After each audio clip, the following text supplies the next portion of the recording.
नमस्कार, सगरमाथा विशेषमा स्वागत छ। म रमेश वाग्ले। दर्शकबिन, सगरमाथा विशेषमा हामी हरेक दिन विशेष विषयवस्तुमाथि विशेष व्यक्तित्वसँगको कुराकानी लिएर आउने गर्छौँ। आज हामीले नेपालको राजनीति स्थिरतातर्फ उन्मुख भयो, अब अस्थिरताका कारण आउने समस्याहरू हटे भनेर राजनीतिक दलहरूले नै संविधान बनाएर जारी गरेर संविधानमा दल फुट्ने प्रावधानलाई एकदमै जटिल बनाइसकेपछि अब अस्थिर अवस्थाको अन्त्य भयो भनिएको थियो। त्यसपछि निर्वाचनबाट नेपाल कम्युनिस्ट पार्टी नेकपा झन्डै 2/3 बहुमत नेपाल कम्युनिस्ट पार्टी नेकपालाई प्राप्त भइसकेपछि त अब अस्थिरताको अ पनि उच्चारण हुँदैन र 5 वर्षसम्म चल्ने सरकार बन्यो भनेर भनिएको थियो। तर अहिले नेपाल कम्युनिस्ट पार्टी नेकपाभित्र आफै किचल्लो भइरहेको छ अनि सरकारको स्थिरताका विषयमा त्यहीँभित्र बहस भइरहेको छ, बाहिरबाट बरु खबरदारी भइरहेको छ। नेपालमा 48 पछाडिको राजनीतिमा जब राजनीति अस्थिर हुन्छ त्यसपछि राष्ट्रिय प्रजातन्त्र पार्टी र उसँग जोडिएका विभिन्न नाममा फरक फरक पार्टी पनि बने बीचमा त्यो पार्टीको भूमिका एकदमै मजबुत भएर आउने गर्छ। अहिले पनि परिस्थिति त्यस्तो छैन, संसदमा राप्रपाको भूमिका त्यति मजबुत त छैन, तर पनि राजनीति चाहिँ यस्तो तरल बनिरहेको छ। खासमा यसको विश्लेषण चाहिँ राप्रपाले कसरी गरिरहेको छ त? आज हामी यो विषयको बहसमा केन्द्रित हुने प्रयास गर्दैछौँ। बहसका लागि राष्ट्रिय प्रजातन्त्र पार्टीका 3 अध्यक्ष मध्येका एक पशुपति शमशेर जबरा यति बेला स्टुडियोमा हुन्छ। उहाँलाई स्वागत गरौँ। स्वागत छ जबराज्यू। धन्यवाद। सुरुवात चाहिँ तपाईद्वारा तपाईका सम्पूर्ण दर्शकलाई मेरो र राष्ट्रिय प्रजातन्त्र पार्टीको तर्फबाट नमस्कार। सुरुवात चाहिँ नेपाल कम्युनिस्ट पार्टी नेकपाको विवादले, हुन त त्यो उसको आन्तरिक विवाद हो, तर सत्तारूढ पार्टी भइसकेपछि त्यसले समग्र सत्ता सञ्चालनदेखि राष्ट्रलाई नै असर पुर्याउँदो रहेछ। यसलाई राष्ट्रिय प्रजातन्त्र पार्टीले चाहिँ कसरी हेरिरहेको छ? यो स्वाभाविक हो होइन? अब पार्टीभित्रको झगडा जुन ढङ्गबाट आयो नि, अब त्यसको कारण, त्यसको आन्तरिक बारे आफ्नै कुरा छ। उनीहरू नै जानुन्, म त्यसमा जान चाहन्न। तर अहम प्रश्न हाम्रो अगाडि के छ भने नेपाल कम्युनिस्ट पार्टी केपी ओलीको अध्यक्षतामा यो यति प्रबल बहुमत प्राप्त गर्यो कि यो बहुदलीय शासनपछि यस्तो भएकै छैन। पहिला पालि आयो। नेपाली जनताले उनीहरूलाई गरेको विश्वासको आधार के थियो भने उनीहरूले 5 वर्षसम्म, अघि भर्खर तपाईँले भनेअनुसार स्थिरता दिन्छन् र मुलुकमा एउटा कायापलट ल्याउँछ, एउटा ठुलो परिवर्तन, समृद्धि र विकासमा पनि कायापलट हुन्छ भन्ने आशा गरेका छन्। अब योभन्दा पहिला पनि लगभग 2.5 वर्षको दरमियान जब चल्यो, सरकारले खास केही ठुलो काम गरेको देखिन्न थियो। उनीहरूले पाएको बहुमतको आधारमा उनीहरूबाट आशा गरे अनुसारको उनीहरूको काम भएन। अब अहिले आएर त यो पछिल्लो समय जुन किसिमको विभाजन त्यो पार्टीमा देखियो, जुन किसिमको छिना झपटी त्यो पार्टीभित्र चल्यो, त्यसले त अब पुरै ध्यान के अहिले मुलुकमा बाढी पहिरोको ठुलो समस्या छ। मुलुकमा कोरोना भाइरसको त अत्यन्त ठुलो एउटा भनौँ न एउटा विश्वलाई नै प्रभावित पार्दैछ, ठुलो समस्या छ। अब यसको सही सम्बोधन के, यसको चाहिँ समाधान सरकारले दिन्छ भनेर नेपाली जनताले खोजिरहेका छन्, आश गरेर बसेका छन्। अब त्यसको ठिक प्रतिकूल त्योपट्टि जनताको चासो भएको कामपट्टि ध्यान दिनु सट्टा सरकार आन्तरिक किचलोमा, यो आन्तरिक किचलोको असर चाहिँ नेपाल कम्युनिस्ट पार्टी नेकपा नेतृत्वको सरकार अब यसरी बाढी पहिरोका पीडितहरूलाई पनि राहत दिनु नसक्ने अनि कोरोना भाइरसका कारणले यो आर्थिक सङ्कटै आइसकेको छ, यसको सम्बोधन पनि गर्न नसक्ने अवस्थामा पुग्ला यो विवादले कि पुगिसक्यो?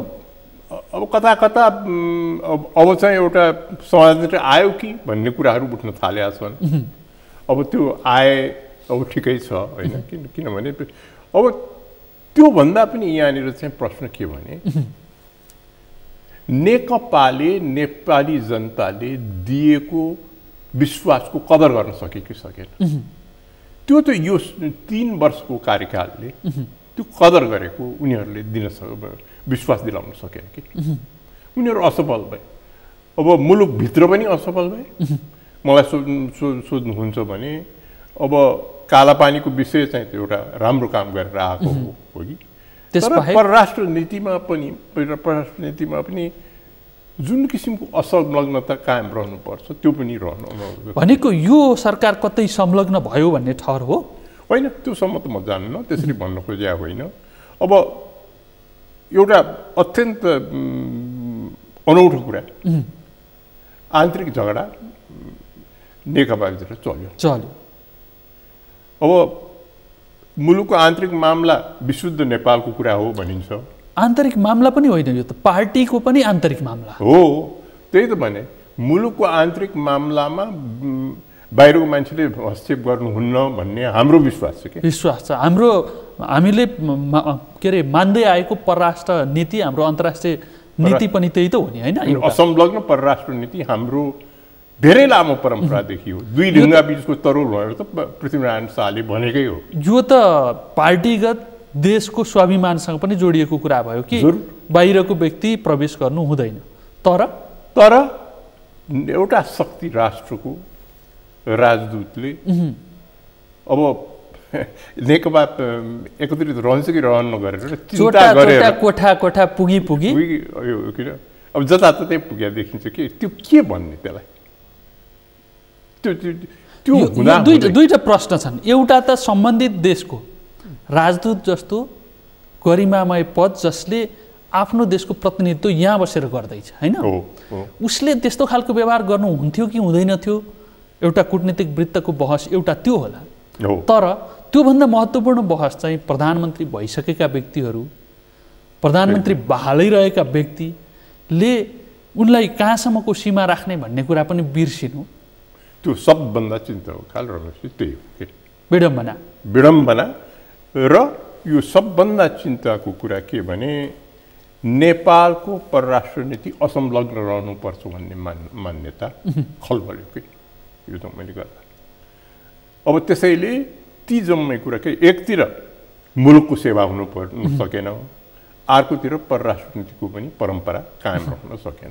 त्यसो भएदेखि त नेपाल कम्युनिस्ट पार्टी नेकपाभित्र प्रधानमन्त्री बाहेकका नेताहरूले उठाइरहेको कुरा त ठिकै हो कि क्या?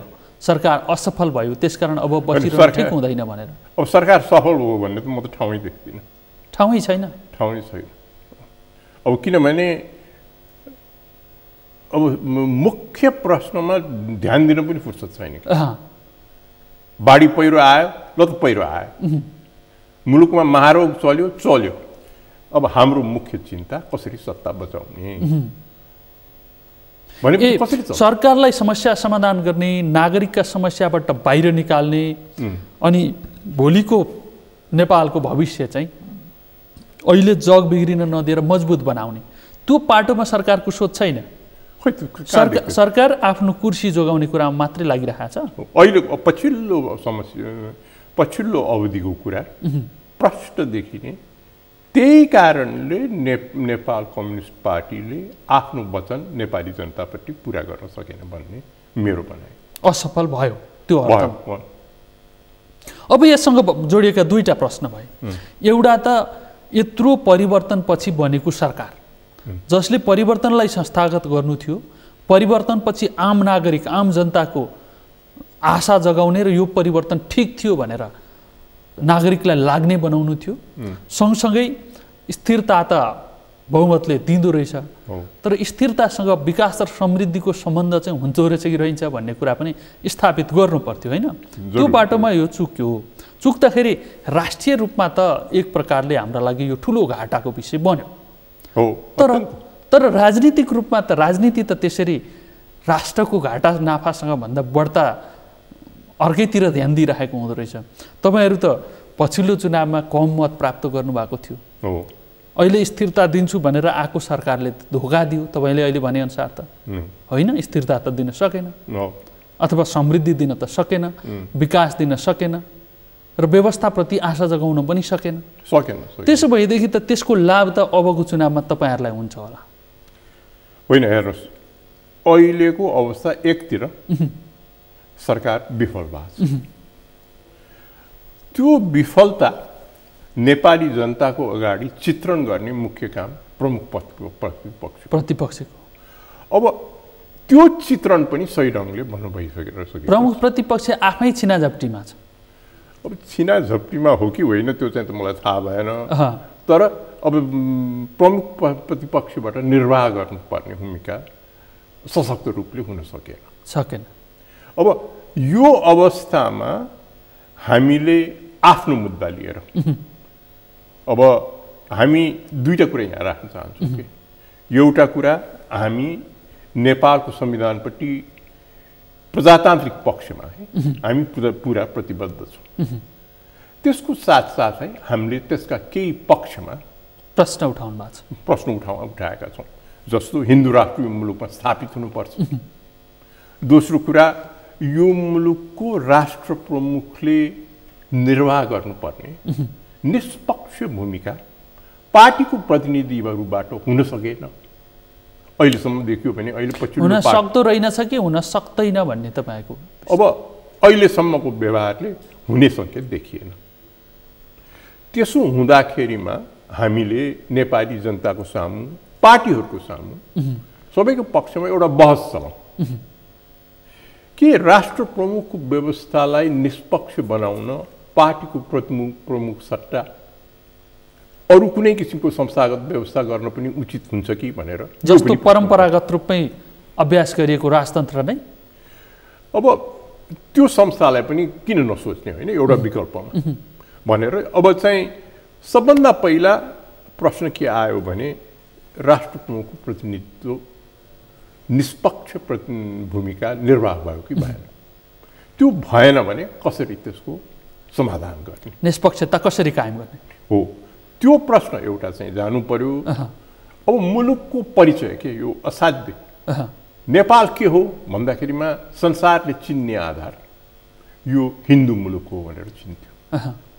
अब दुईटा पार्टी मिलेर यो नेपालको यो मौलिक परिचय के खोसे, मेटे, धर्मनिरपेक्ष घोषणा गरेर यो दुईटा मुद्दा नेपाली जनतालाई यो मुद्दामा अदल बदल ल्याउनलाई, संविधानमा अदल बदल ल्याउनलाई हामीलाई सहयोग गर भनेर हामी जान चाहन्छौँ।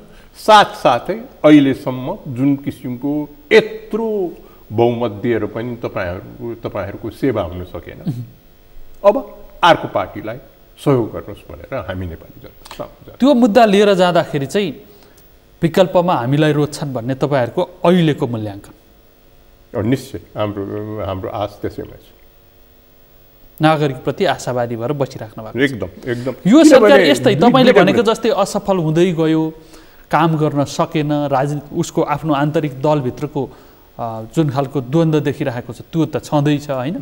यस्तै अवस्था होस् भन्ने पनि चाहनुहुन्छ तपाईँहरू? नै, किन चाहने? त्यो चाहने होइन, यो त न हाम्रो चाहनाले हुने हो न हाम्रो चेष्टाले हुने हो, यो त आएको परिस्थिति हो कि नेपाल कम्युनिस्ट पार्टीले कस्तो व्यवहार गर्छ भन्ने हामीले चाहेर हामीले चेष्टा गरेर हुने कुरा होइन। नेपालले आफ्नो विशुद्ध आफ्नो कामबाट देखायो कि उसले शासन गर्न सक्दैन भन्ने कुरा देखायो मेरो विचार। त्यस कारणले सक्ने छान्छ नागरिकलाई। अब मैले एकछिनको लागि साधारण नागरिकको ठाउँमा आफूलाई राखेर हेरेँ भने निश्चय मेरो विश्वास चाहिँ धर्म रिन्छ भने नागरिकको पनि धर्म रिन्छ होला भन्ने विश्लेषण। तर हेर्नुहोस्, राजनीतिक दलहरू आफै समस्यामा छन्। समस्या नभएको कुन दल छ भन्यो भने भेटिँदैन। सत्तारूढ दल दुईटा अध्यक्ष छन्, समस्यामा छ। कांग्रेस आफ्नै महाधिवेशनबाट आएको नेतृत्व छ तैपनि त्यहाँ पनि समस्या छ। अब मधेस केन्द्रित दलहरू एकता भइरहेछन् तर समस्याबाट मुक्त भएका छैन। यसो हेर्दाखेरि दुईटा अध्यक्ष भएको नेपाल कम्युनिस्ट पार्टी नेकपामा त्यस्तो समस्या छ, तीनटा अध्यक्ष भएको तपाईँहरूको पार्टी पनि त सामान्य समस्यामा त छैन होला। समस्या रहित त कहाँबाट पार्टी होला र? तपाईँले भने एकदम सही हो। समस्या रहित त केही पनि हुँदैन यो संसारमा। सरकार के अरे ईश्वरले जसलाई पनि जन्म दिए त्यो पर्फेक्ट चिज चाहिँ बनाएकै हुँदैन, इम्पर्फेक्टै हो संसार। त्यसको विकास क्रममा केही पर्फेक्टनेस चाहिँ आउँदै जान्छ हैन?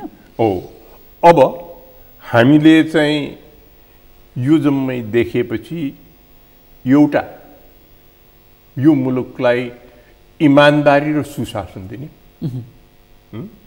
यो मुलुकलाई परिवर्तन गर्ने शक्ति बनाउने र त्यसको साथसाथै संविधानको प्रजातान्त्रिक मूल्य मान्यतालाई कायम राखेर यो दुईटा मुद्दामा, अघि मैले भने पछिल्लो मुद्दामा फेरबदल ल्याउँ, यो कुरा लिएर हामी नेपाली जनतामा जान्छौँ। जनतामा जानको लागि पहिला चाहिँ जानेहरूका खुट्टा दहरा हुनुपर्ने रहेछ कि? जसरी तपाईँ अघिल्लो चुनावमा हिँड्दाखेरि चाहिँ तपाईँको यो उमेरको मान्छेसँग पनि हिँड्न सकिएन भनेर प्रचार भएको थियो नि, त्यस्तै तहहरू गरी टेक्न सक्ने हुनलाई त व्यक्तिका खुट्टा दहराबाट हुँदो रहेनछ। पार्टीका संयन्त्रगत रूपमा चाहिँ खुट्टा दह्रो हुनु पर्यो। त्यो दह्रो हुनका लागि त मन मिल्नु पर्यो, लक्ष्य मिल्नु पर्यो र कार्यनीति पनि मिल्नु पर्यो। त्यो पाटोमा चाहिँ तपाईँहरूका पनि समस्या रहे, अहिले पनि देखिँदैछन्। यसो छ के रमेशजी, हामीहरू धेरै अनुभव बेहोर्या व्यक्ति छौँ। अब तिता पनि अनुभव भोगेका छौँ।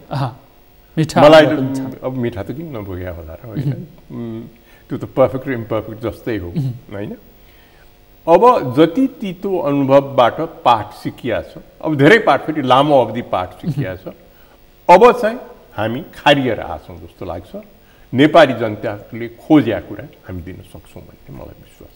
त्यसो भएदेखि निर्वाचनमा आयोगमा जाने कि नजाने फेरि दर्ताका लागि भन्ने जस्तो विषयमा पनि तपाईँहरूका बिचमा मतभेद छ नि? यो त खारिएको अनि परिपक्व राजनीतिज्ञ भन्नुको गुण नदेखेको मतभेद होइन, केही सानोतिनो कुराहरू नमिल्या मात्रै हो। हेर्नु होला, यो जम्मै कुरा समाधान हुन्छ। यो कुनै ठुलो समस्या होइन। चुनाव चिन्ह सहितका धेरै विषयमा चाहिँ 3 महिनाभित्र टुङ्गो लगाउने भनिएको थियो। 6 महिनाभित्र। 6 महिनाभित्र। खै 4.5 महिना भयो, 6 महिना क्रिया कार्य पनि भएको छ कि 6 महिना भएको छैन भनेर बस्ने? होइन, दर्ता हुने कार्य त हामीले मात्रै गरेर ढिलो भयो, होइन? कोरोना भाइरसले पनि ढिलो भयो हो कि? त्यो चाहिँ हामीले दर्ताको प्रक्रिया सुरु गरे हामीले अहिले झन्डै 3.5 महिना भइसक्यो। निर्वाचन आयोगले पनि के भन्यो भने साधारणतै 45 दिनको चाहिँ म्याद दिने कुरा, अहिले यो कोरोना भाइरस चलिरहेछ, अब यसलाई चाहिँ अलिकति त्यो म्याद चाहिँ हामी चाहिँ राख्दैनौँ, तपाईँहरूले अलिकति चाहिँ समय लिएर गर्ने भए गरे पनि हुन्छ भन्नुभएको छ। अब त्यो 6 महिनाको म्याद चाहिँ तपाईँले चिन्ता गर्नु पर्दैन। त्यसो भएदेखि निर्वाचन आयोगमा जान्छ, निर्वाचन चिन्ह त्यहाँ गएर टुङ्गो लाउँछ कि? निर्वाचनै आयोगमा त चिन्ह किन टुङ्गो लाग्ला र? निर्वाचन आयोगमा चिन्ह टुङ्गो लाग्ने भन्दा हामीकै बिचमा हुन्छ। त्यसको विषयमा बहस भइरहेछ? खासै बहस भएको छैन। अब एउटा टुङ्गोमा पुग्न चाहिँ बाँकी छ। अब राप्रपाले हलो बोक्ला कि गाई बोक्ला त? अब के गर्ला चाहिँ त अहिले भविष्यको गर्नमा छ, ठेगान भइसक्यो अवस्था छैन।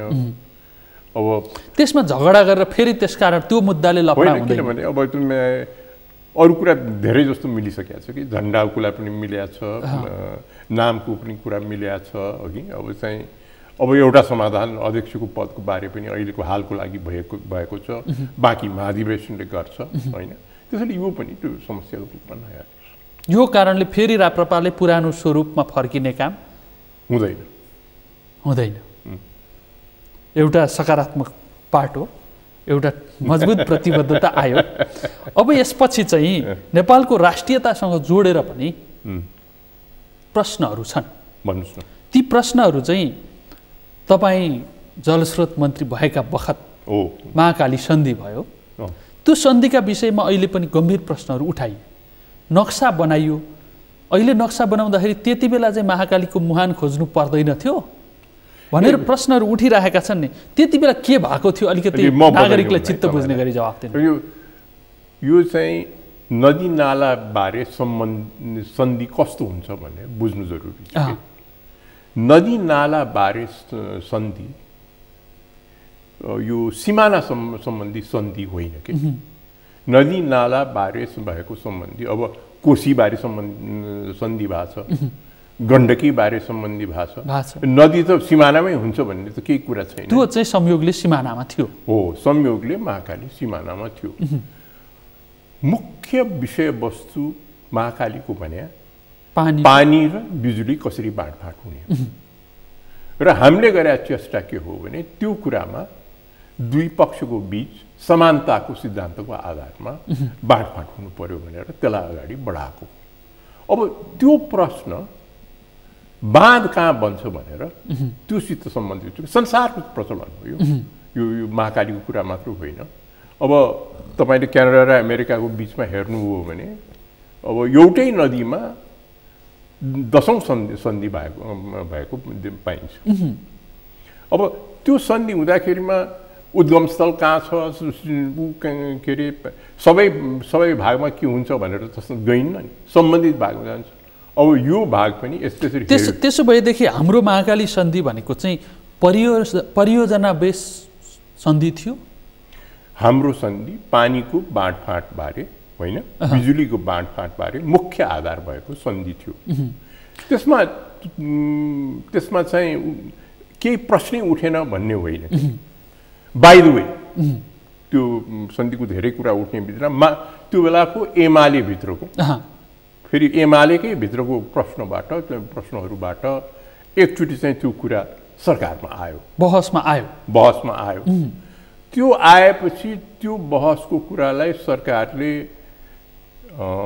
हिन्दुस्तानी मलाई याद भएसम्म हिन्दुस्तानी राजदूतावासलाई परराष्ट्र मन्त्रीले एमालेले सरकारलाई लेख्यो सरकारले लेखेका कुरा परराष्ट्रमा पुग्यो जलस्रोतद्वारा अनि परराष्ट्र मन्त्रीले यी विषयहरू पनि माने भूभागको विषयहरू पनि मा पनि जे सरोकारमा आउँछ सम्बन्धमा आउँछ त्यसबारे त जसको जे छ त्यो प्रमाणको आधारमा स्थापित गरी त्यो मान्यता दिनुपर्छ पर्याखण्डमा भ्याकेट पनि गर्नुपर्छ भन्ने कुरा चिठी गएको छ अनि दूतावासले अगर त्यस्तो कुराहरू केही आएको खण्डमा अब प्रोजेक्टको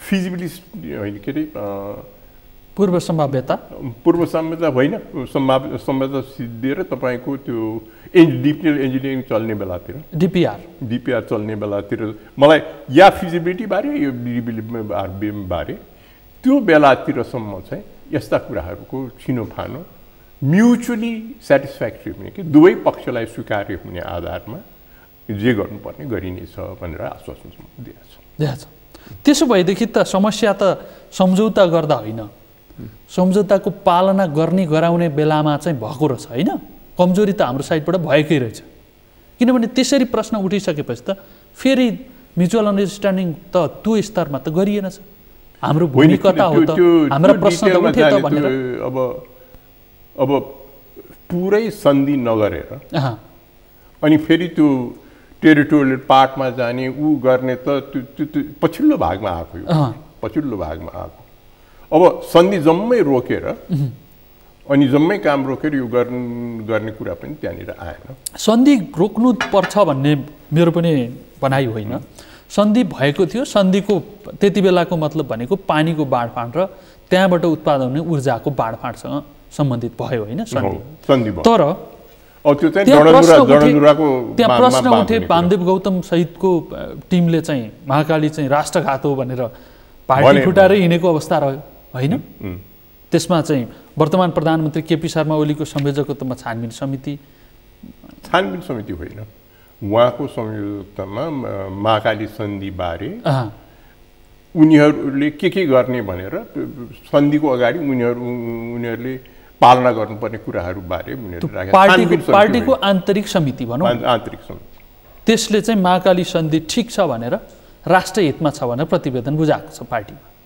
अब बुझायो होला अब के गर्यो मलाई चाहिँ थाहा भएन जे भए पनि उनीहरू सबैले मिलेर अब केपी ओलीजी अब त्यसो त महाकाली सन्धिको सुरुवात चाहिँ मनमोहन अधिकारी प्रधानमन्त्री भएको बेलामा माधव नेपालजीले डेपुटी प्राइम मिनिस्टर भएको बेलामादेखि सुरुवात गरेको चाहिँ त्यति बेला हो त्यति बेला भएको छ। सम्झौता गर्दा संयोगले तपाईँ जलस्रोत मन्त्री शेरबहादुर देउवा त्यसो होइन, कुरा उठान चाहिँ उहाँहरूको बेला गरिया, सविस्तार सबै काम गर्ने चाहिँ हाम्रो पाला गरे। तपाईँलाई अहिले नागरिक स्तरमै महाकाली सन्धि गर्नेहरू चाहिँ राष्ट्रप्रति इमान्दार थिएनन् भनेर जसरी प्रश्न उठाइरहेका छन् नि सामाजिक सञ्जालमा, त्यस्ता प्रश्नहरू सुन्दा चाहिँ कस्तो लाग्छ? बिल्कुल मलाई किन चिन्ता हुने, यो कुरा बिल्कुल निराधार छ भन्ने मलाई चाहिँ ज्ञात छ। जुन कुरा कोशी र गण्डकीमा हासिल हुन सकेका थिएन, पानी र बिजुलीको बाँडफाँडमा प्रायर राइट्स भएको बाहेक त्यो कुरामा बराबरीको सिद्धान्त स्थापित गरिएको छ। यहाँ त बराबरी पनि आवश्यक थिएन, त्यो त हाम्रै भूभागभित्र हाम्रै नदी उता सीमामा पार नभइकन का ठाउँमा गरिएको सम्झौता, यता त धेरै लाभ लिन सक्नु पर्थ्यो नि हामीले, होइन? यता कमजोरी भएको छ गण्डक सम्झौता, कोशी गण्डकीमा बढी फाइदा लिनु पर्थ्यो त्यहाँभन्दा नि बढी। अब लिए पनि महाकालीमा कमसेकम आधार चाहिँ बनाएको छ गर्छौँ भनेर हामीहरू अगाडि बढे। मलाई विश्वास छ अन्तर्राष्ट्रिय मान्यताको आधारमा त्यो कुरा हामीले पुरा गरेका छौँ। तर 22-25 वर्षसम्म उपलब्धि लिन सकेनौँ, बरु चिन्ताको विषय त त्यो हो। अब त्यो त 22-25 वर्ष त म मन्त्री पनि बसिनँ, त्यति बेलाका प्रधानमन्त्री पनि बेलामा रहेन हो कि रहेन। अब पछि आउनेहरूले त्यसको स्वामित्व अनुसरण गर्नुपर्ने, त्यसलाई चाहिँ जसरी चाहिँ अगाडि सार्नुपर्ने उनीहरूले पनि गर्नुपर्ने थियो। अब यताबाट मात्र होइन कि अर्को पक्षले पनि उति नै अनुसरण गर्नुपर्ने थियो, दुवै पक्षबाट। अब अन्त्यमा ठ्याक्कै हामीसँग समय एकदम कम छ, सकि नै सकेको छ। अन्त्यमा हामीले बनाएको नक्सा अनुसारको भूमि फिर्ता ल्याउनका लागि चाहिँ के गर्नु पर्ला? अब त्यसमा त वार्तामा पहल गर्नु पर्यो। अब यो कुरा वार्तालापैबाट हासिल गर्ने हो। हाम्रो दाबी सही छ, त्यो सही दाबीलाई ढङ्ग पुर्याएर के कला र कौशल देखाएर कूटनीतिक आधारमा यसलाई अगाडि सार्नुपर्छ। फत्ते गर्ने त्यही नै उपाय। त्यसो गरियो भनेदेखि हाम्रो भूमि पनि हाम्रो हुन्छ, गर्न सक्नुपर्छ। राष्ट्रियताका लागि सधैँभरि चिन्तित भएर सडकमा भाषण गरेर हिँड्नुपर्ने दिनको पनि अन्त्य होला हो, आशा गरौँ त्यही हुन्छ। हस्, यो महत्त्वपूर्ण समय र विचारका लागि यहाँलाई धेरै धेरै धन्यवाद। नमस्कार। दर्शकबिन तपाईँलाई पनि धन्यवाद यतिन्जेल हेरेर साथ दिनुभयो। कार्यक्रमको समय सकिएको छ। म सहित सम्पूर्ण युनिट बिदा चाहन्छौँ। सगरमाथा टेलिभिजन हेर्दै गर्नुहोला। नमस्कार।